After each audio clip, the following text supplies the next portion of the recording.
os links de acesso para vocês também, tá? Já lá na plataforma Moodle, tem um link do caderno digital, que é o caderno digital que a gente vai usar. Não sei se você... E também tem um material, né? Um referencial teórico. Vocês já chegaram a olhar? Caramba. Bom, então, olha só, pessoal. Nesse primeiro tópico aqui, vocês estão... Deixa eu apresentar.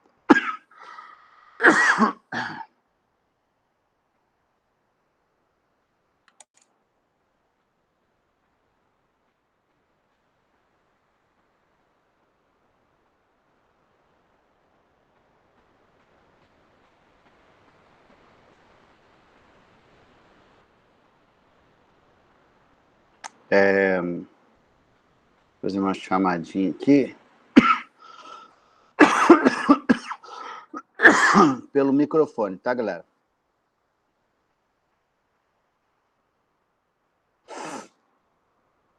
Alice. Estão me ouvindo? Sim, sim. Sim. Beleza. Ei, Sofia. Alice, Amanda. Presente. Brian. Caio, Alonso. Caio Henrique. Presente.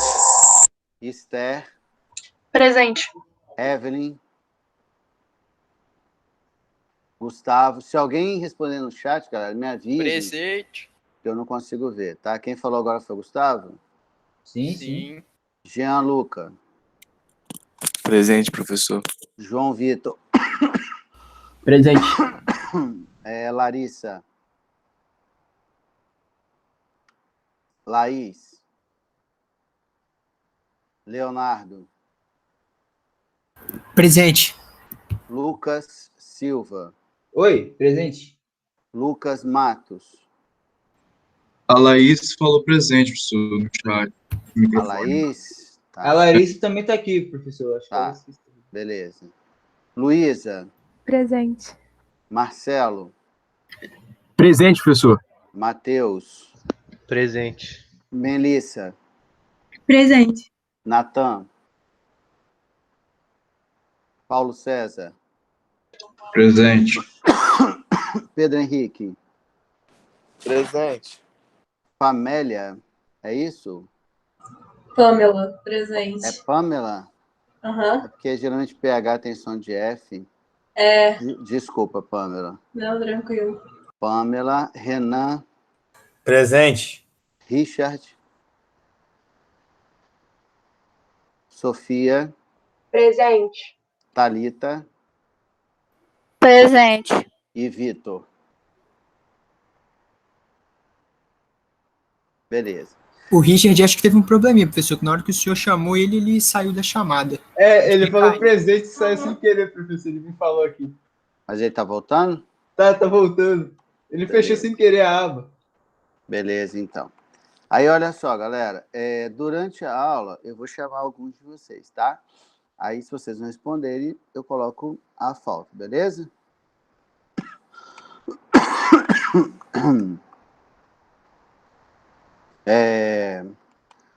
Então, vamos lá. O objetivo hoje, pessoal, é nós conhecermos algumas características embrionárias de animais, que são características que a gente usa como critério de classificação, tá? Nós vamos começar o ano com zoologia, beleza? E a gente usa esses critérios como classificação. Vocês estão vendo o caderninho aí, galera? Sim. Sim. Beleza, então. Hoje é dia 20. Beleza. Então, olha só. O tópico aqui, características embrionárias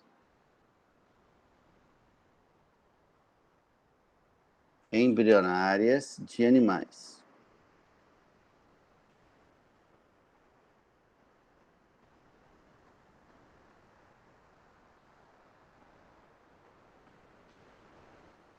Ficou meio apertadinho, hein? Embrionárias de animais. Ano passado, vocês chegaram a ver alguma coisa de embriologia? Não. Quero ver nada disso? Mórula, plástula, nada disso. Não, não. Tá. Então, galera, a gente vai começar bem do início para a gente poder entender alguns conceitos aqui, tá bom? Então, vamos começar aqui do processo de fecundação mesmo. Então, vamos por assim, ó. Eu tenho um espermatozoide, aí ele vai fecundar um óvulo e vai dar origem à primeira célula do novo ser vivo. Como é que eu chamo essa primeira célula, segundo ano? Como a gente chama a primeira célula do novo indivíduo formado? Zigoto? Zigoto. Muito bom. Quem foi que falou? Eu não consigo ver quem fala quando está no modo de Pâmela. apresentação. Pâmela. Excelente, Pâmela. Então, eu chamo essa primeira célula aqui de zigoto ou célula-ovo. Beleza? De zigoto ou célula-ovo, que é o resultado ali da fecundação. Aí, o que vai acontecer? Isso aqui é a primeira célula do Juninho, né? E é óbvio que o Juninho não pode passar a vida inteira com uma célula só. Então, essas células, elas vão ter que se dividir, se multiplicar. Como é que eu chamo a divisão celular que a gente vai usar aqui, pessoal? Lembrando que o zigoto, ele quer aumentar o número de células, correto? Como é que eu chamo a divisão celular que vai ser usada aqui? Mitose? Mitose. Excelente. Muito bom. Só que aqui na embriologia é muito comum a gente usar a expressão clivagem para essas mitoses ou para esse conjunto de mitoses. Então, eu vou colocar aqui, ó, primeira clivagem, ok? Primeira clivagem. Lembrando que essa primeira clivagem seria a primeira mitose, beleza? Lembrando também que a gente representa a divisão mitótica por esse símbolo aqui, ok? Então, o que eu falar de clivagem é a mesma coisa que eu estivesse falando de mitose, certo? Após uma primeira mitose, se uma célula sofre uma mitose, ela gera quantas células, pessoal? 2. 2. Iguais ou diferentes, pessoal? Iguais. Iguais. Bom. Então, ó, essa primeira célula sofreu a primeira clivagem e aí deu origem a 2 células idênticas aí. Agora, eu já não tenho mais um zigoto, certo? Agora eu tenho um embrião. 2 células para cima, eu passo a ter um embrião. E essas células, galera, elas são chamadas de blastômeros, ok? Então, essa célula embrionária e essa célula embrionária são chamadas de blastômeros. Ok? Bom, e aí eu vou numa sequência, né? Se rolar a segunda clivagem, ou a segunda mitose, esse embrião, em tese, passará a ter quantas células? 4? 4. Foi Pâmela de novo? Aham. Beleza, Pâmela, isso aí. 4 células. Então, teria aqui, ó, algo assim, certo? 4 células ali. Então, que seriam 4 blastômeros e assim sucessivamente. Aí, eu vou, para a gente não perder muito tempo aqui, eu já vou para os finalmente, ok? Então, vou fazer a terceira clivagem, a quarta clivagem e a quinta clivagem.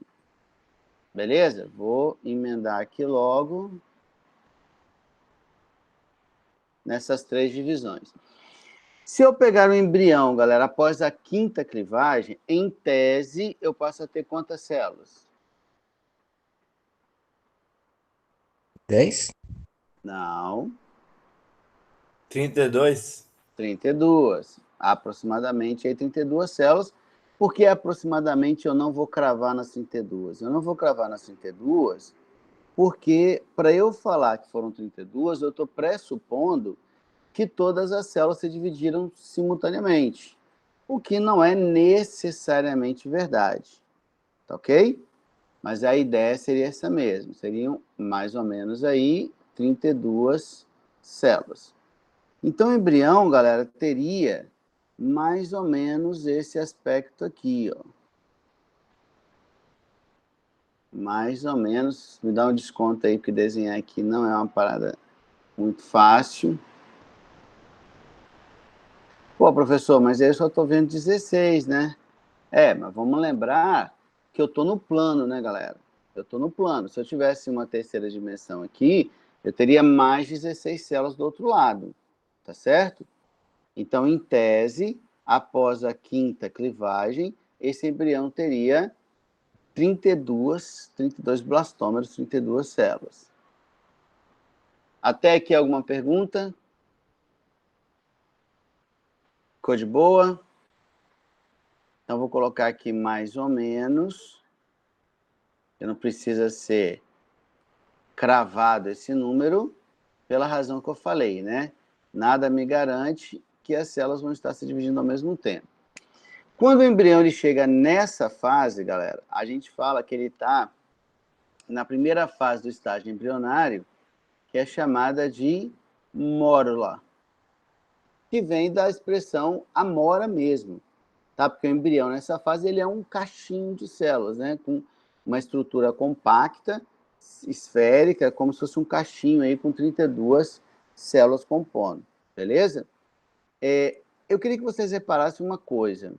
Entre o zigoto, que só tinha uma célula, e a mórula, que tem 30, eu praticamente não aumentei o embrião, estão vendo? Que o tamanho da estrutura está mais ou menos a mesma. E eu fiz isso de propósito. Por quê? Porque eu estou mostrando para vocês que essas células estão se dividindo tão rapidamente que sequer elas têm tempo de crescer para o seu tamanho normal. Então, quando eu comparo o zigoto e uma mórula, a diferença de tamanho entre eles é muito pequena. E vocês lembram, né, do ano passado, que vocês estudaram que existe uma relação direta entre atividade metabólica e água. Lembram disso? Ou não lembramos disso?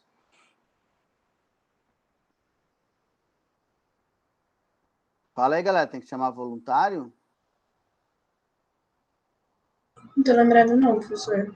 Ninguém lembra que tem uma relação entre água e atividade metabólica? Regulação da temperatura do corpo? Não, essa é uma metabolismo, sei lá. Então, isso são funções da água. É algo do tipo, tem alguma coisa que precisa quebrar, eu acho, uma proteína, para ter energia, e aí faz hidrólise, não é? Sai água, alguma coisa assim? Sim, mas aí você está me falando de funções da água. A questão da hidrólise, ser um meio reacional, participar do processo de regulação térmica, transporte de substância, eliminação discreta, e por aí vai, lubrificação. Mas a minha pergunta era um pouco mais específica. Eu estou querendo saber o seguinte: existe uma relação direta entre quantidade de água no meu corpo e metabolismo. Vocês lembram disso? Acho que não estou lembrando, não. Acho que não. Por exemplo, assim, quando você pega um bebezinho, vocês já repararam que todos os nenenzinhos, com um mesinho por aí, né? Eles são todos muito, muito gordinhos, cheios de dobrinhas. Já repararam isso? Na verdade, esse bebezinho, ele não é gordinho, ele é inchado. Ele é inchado por quê? Porque ele está com uma atividade metabólica tão elevada. Olha, o neném cresceu com, sei lá, nasceu com 4 quilos, 3, 4 quilos. Com um ano ele tem 12. Quem é, pessoal, em condições normais, que quadriplicam a sua massa em um ano? Não existe isso, concordam comigo que não existe isso? Em condições normais, ninguém vai sair de 60 quilos para 240. Né? Ninguém vai fazer isso, certo? Mas o bebezinho faz. E ele faz por quê? Porque a atividade metabólica dele é muito alta. E por isso que ele é todo cheio de dobrinha, porque quando a atividade metabólica é alta, você retém líquido. Sabe quando vocês veem assim um cara que começa a fazer academia, aí de uma semana para outra ele dá aquela crescida, aí você fala assim, pô, com certeza esse bicho tomou umas bombas. O que é essa bomba que a gente fala que o cara tomou? Ela aumentou a atividade metabólica? Sim, mas o que é essa bomba? Hormônio? São hormônios. É um precursor hormonal, tipo testosterona, GH em alguns casos e tal. Mas o que esses hormônios fazem? Eles aumentam a atividade metabólica. Eles aumentam a atividade metabólica. Então, quando a atividade metabólica desse cara é aumentada, o que o corpo desse cara faz? Começa a reter líquido. Por isso que ele dá uma inchada. Beleza? Depois, fazendo atividade, tá, aumenta a massa muscular. Mas no primeiro momento ele incha. Tanto é que os caras falam bem assim, se ele parar de tomar bomba, ele vai murchar. Porque ele vai perder essa capacidade de reter líquido, que tem uma atividade com metabolismo, tá? Então, é sempre assim, quanto maior a atividade metabólica, maior vai ser o percentual hídrico naquele organismo, naquele tecido, tá? Então, tem uma relação direta aí. Beleza. Aqui, o zigoto, patemora, ele se multiplicou muito rápido, o que quer dizer que ele tem uma atividade metabólica muito alta. Mas aí, galera, se tem uma atividade metabólica muito alta, isso em tese significa que ele teria que reter muito líquido. E ele retém sim, mas não dentro das células, porque se ele estivesse retendo líquido dentro das células, essa célula tenderia a crescer, o que não aconteceu. Então, essa água ela vai ficar acumulando aonde? Entre as células e não dentro delas. Ora, se a água vai começar a acumular entre as células, vocês concordam que vai começar a ocorrer um aumento de pressão intercelular, né? Ou seja, entre as células, de maneira tal que essas células vão começar a se afastar umas das outras? Faz sentido o que eu estou falando para vocês? Sim. E aí, galera, aquilo que era uma estrutura compacta, ela passa a apresentar uma cavidade. Enquanto as células vão sendo exprimidas, né? Os blastômeros vão sendo exprimidas na porção mais periférica aí do embrião, do jeito que eu estou fazendo aqui agora.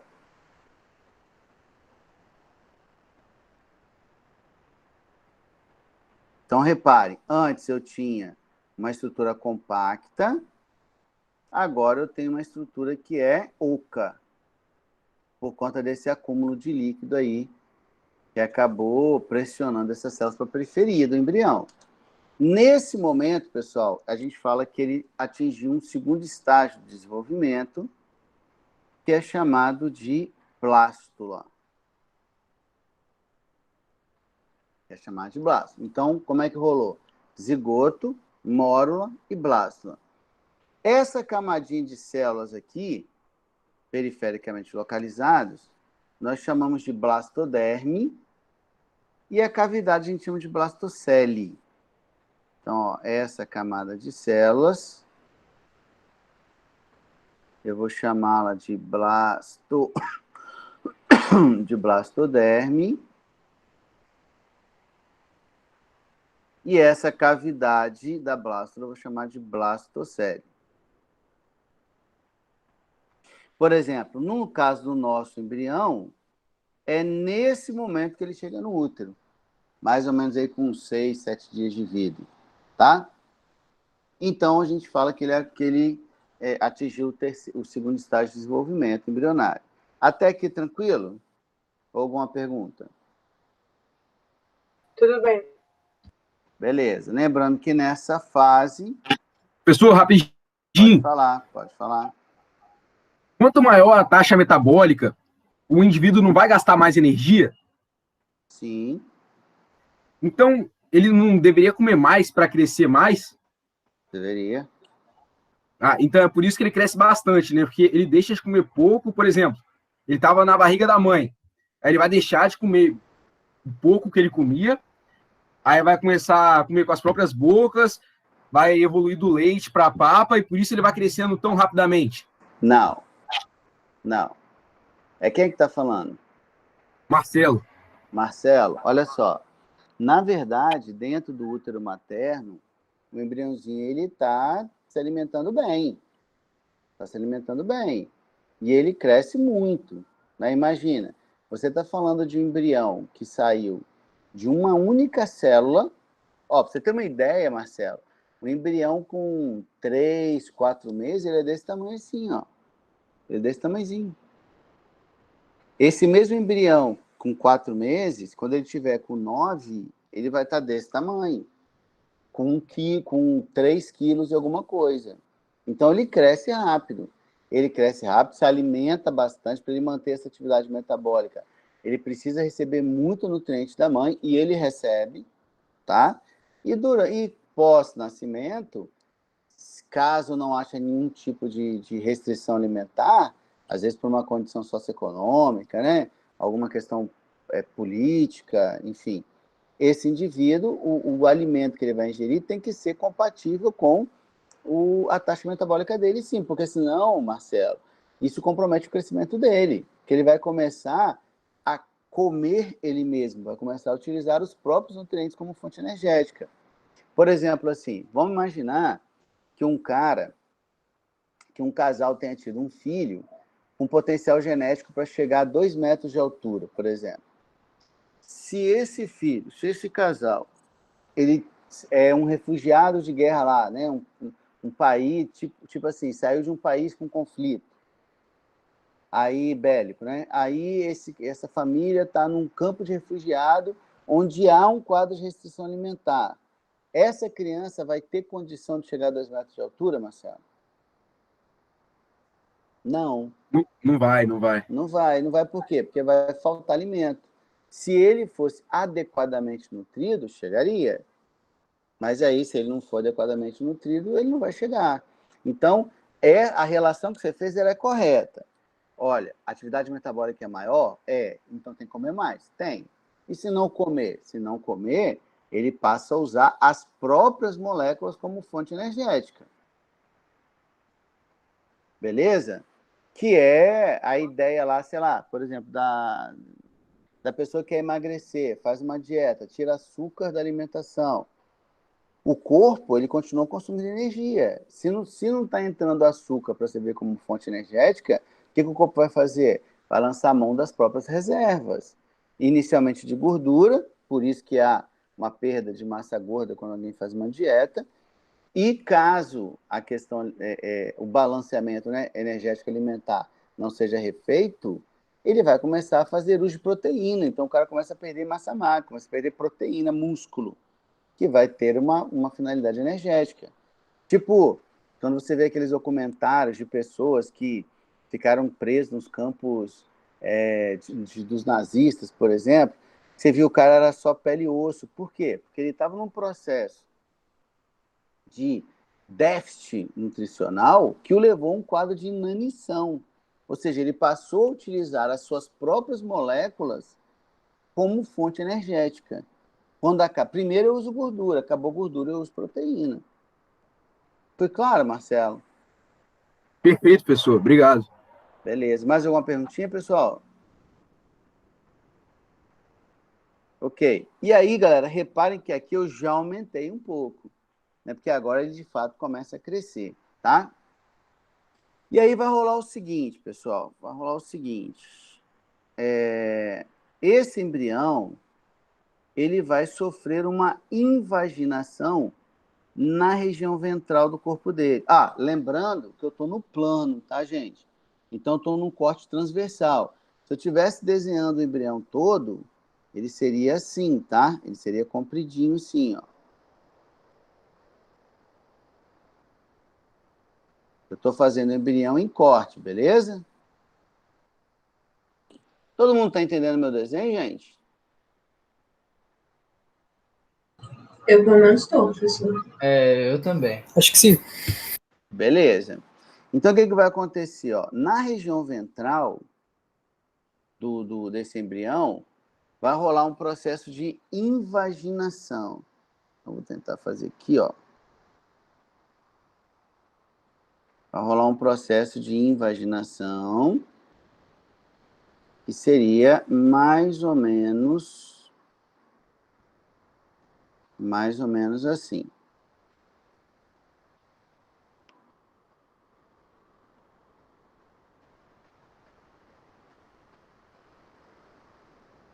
Mais ou menos assim. Então, aquelas células que estavam no ventre do embrião, elas começarão a invadir a blastocele, e à medida que elas vão invadindo a blastocele vai diminuindo de tamanho, certo?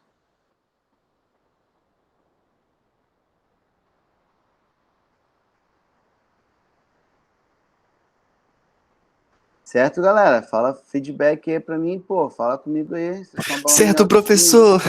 autoestima. Ótimo. Não, vocês abalam minha autoestima Professor, aí, pô. desculpa, eu não entendi essa parte que vai diminuir de tamanho. Você pode repetir, por favor? Posso, com certeza. Deixa eu só fazer... Olha, é a última vez que eu faço bolinha aqui, beleza? Depois a gente vai substituir por linhas, senão a gente perde muito tempo fazendo isso aqui.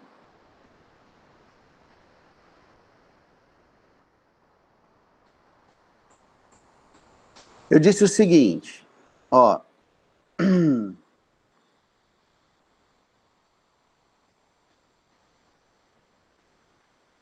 Eu disse o seguinte.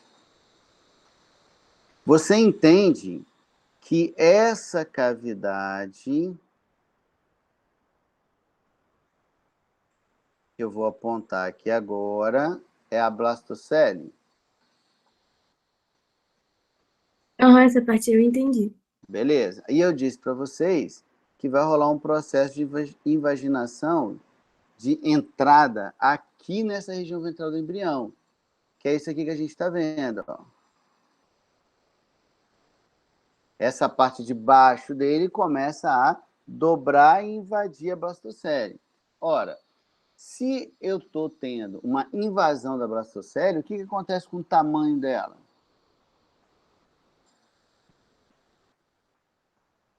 Diminui? Diminui. Tranquilo? E à medida que a blastocele diminui, uma outra cavidade começa a se formar, que é essa onde eu apaguei a setinha aqui, certo?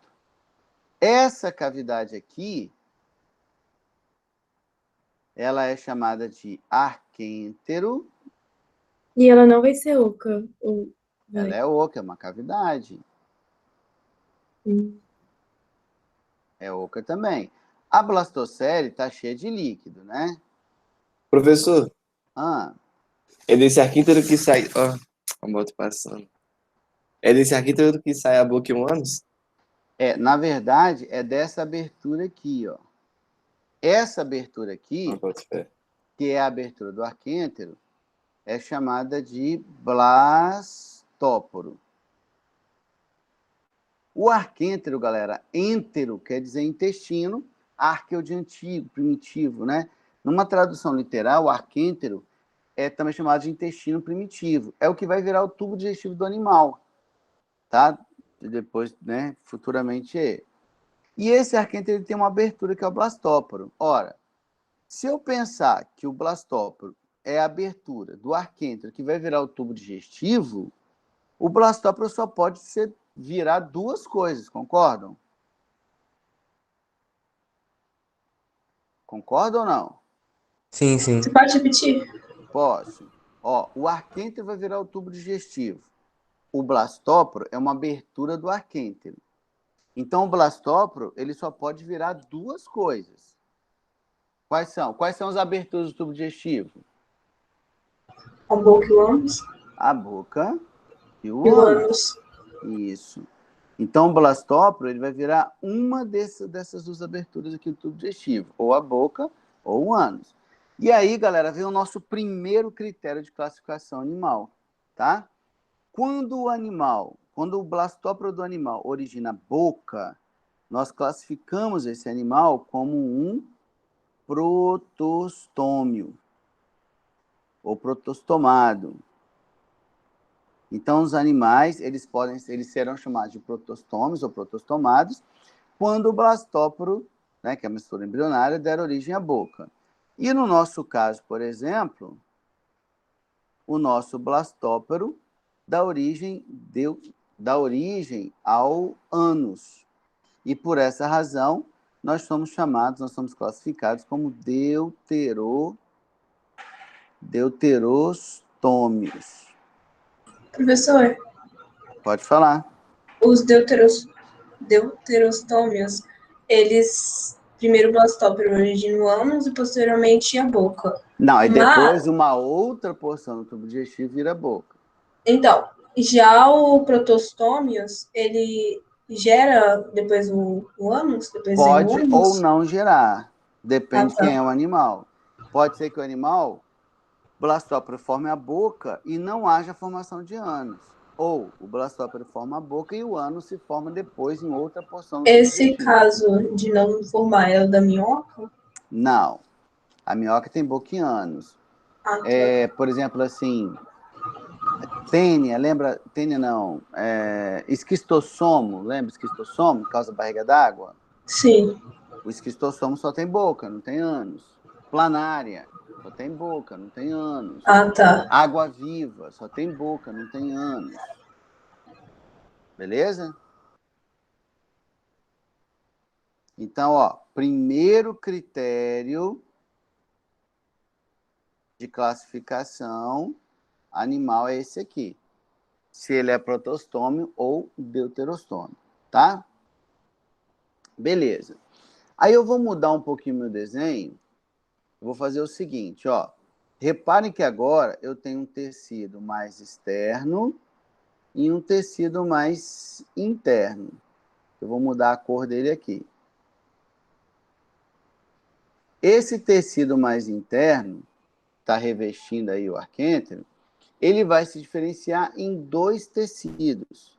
Esse vermelho, que eu acabei de fazer, e esse verde que eu estou fazendo agora. Beleza? Eu vou manter as cores, mas agora fazendo linha ao invés de bolinha para não gastar muito tempo, tá bom? Então vai ficar assim, ó. Eu vou ter esse tecido azul mais externo. Esse tecido azul mais externo aqui do embrião. Ficou ruim isso.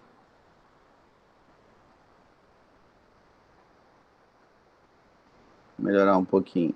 Pessoal, lembrando que vocês podem me interromper em qualquer momento, tá bom?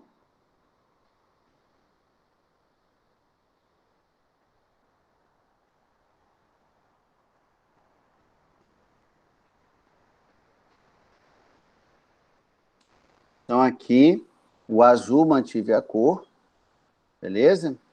O vermelho, ó, o vermelho, que inicialmente estava ocupando uma parte da parede, e ele se separa do verdinho, ó. Vou separá-lo aqui do verdinho.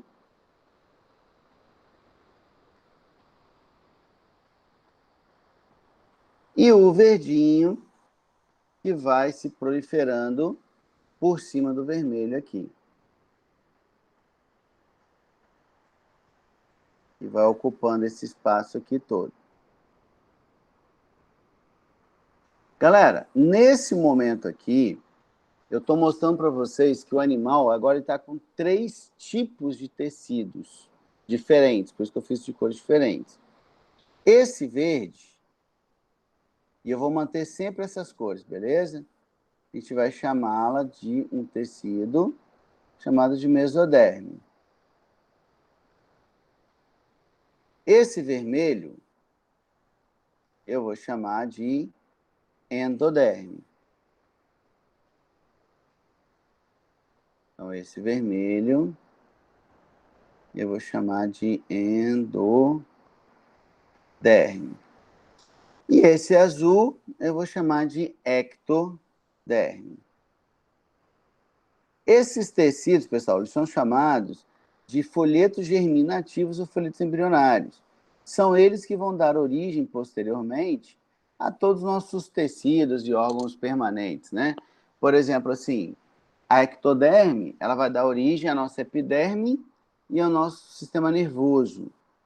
A endoderme vai dar origem ao tubo digestivo, ao fígado, ao pâncreas, ao pulmão, tá?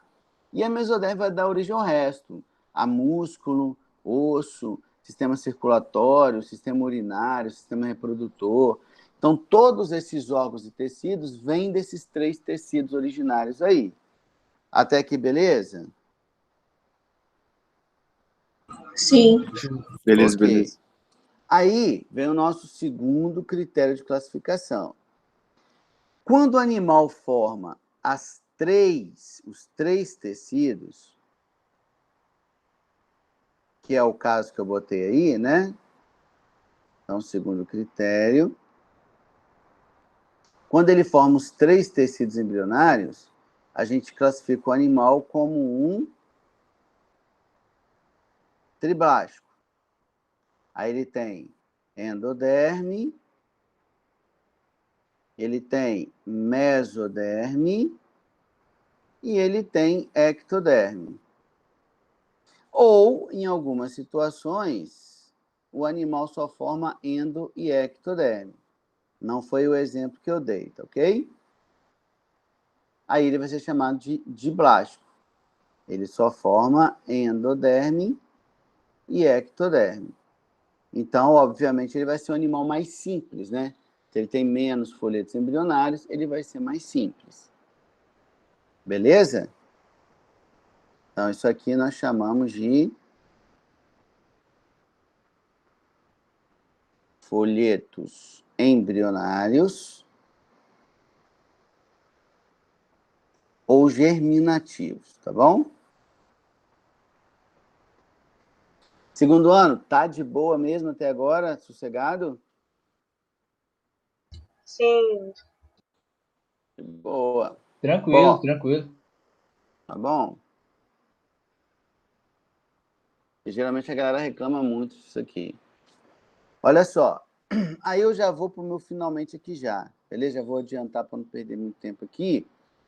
Aí, ó, lembrando que eu estou fazendo sempre um corte transversal, né, no embrião. Aí o que vai acontecer? Essa parte de cima da ectoderme, ela vai formar um tubinho que vai descolar do teto, do embrião, e vai formar um tubinho assim, ó, de ectoderme aqui. Beleza? Eu vou suprimir o blastóporo, mas subentende que ele está aqui, tá? Então, aqui está o arquêntero, revestido lá pela endoderme. Ah, professor, eu não estou vendo o blastóporo. Eu tirei para facilitar o desenho, tá ok? Eu que tirei. E a mesoderme, ela vai se dividir da seguinte maneira, ó, ela vai se dividir em um bloco central, compacto, que é esse aqui.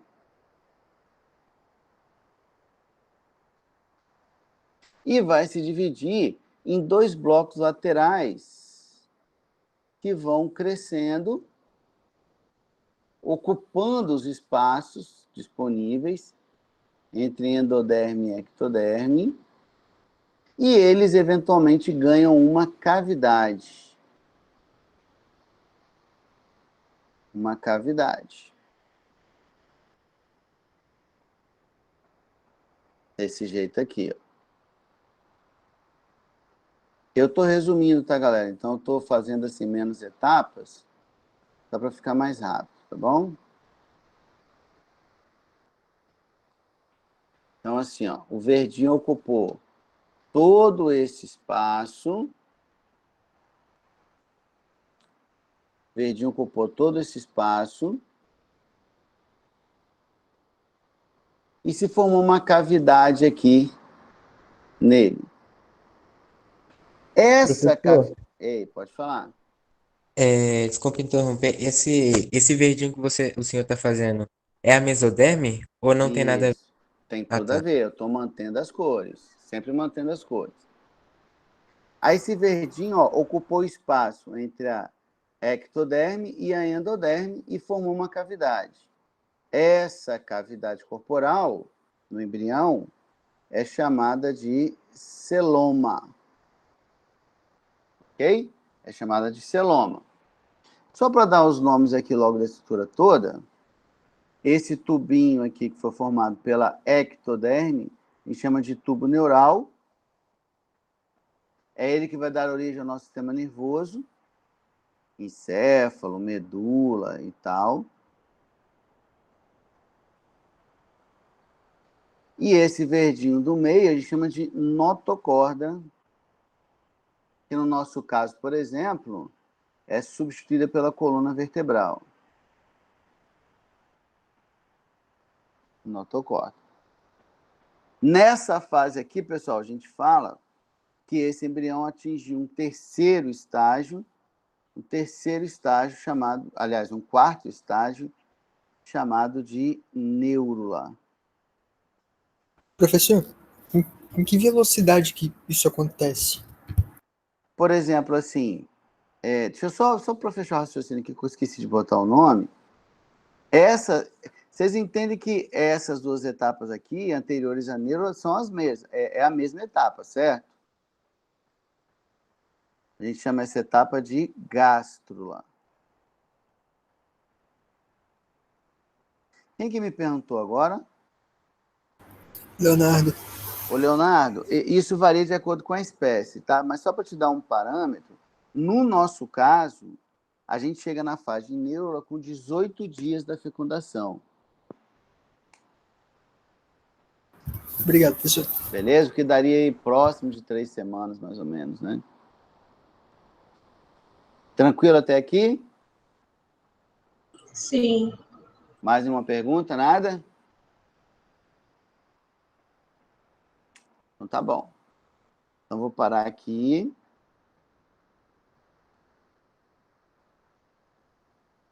Não, eu estou usando o dedo mesmo, gente. Ouviu, Jean?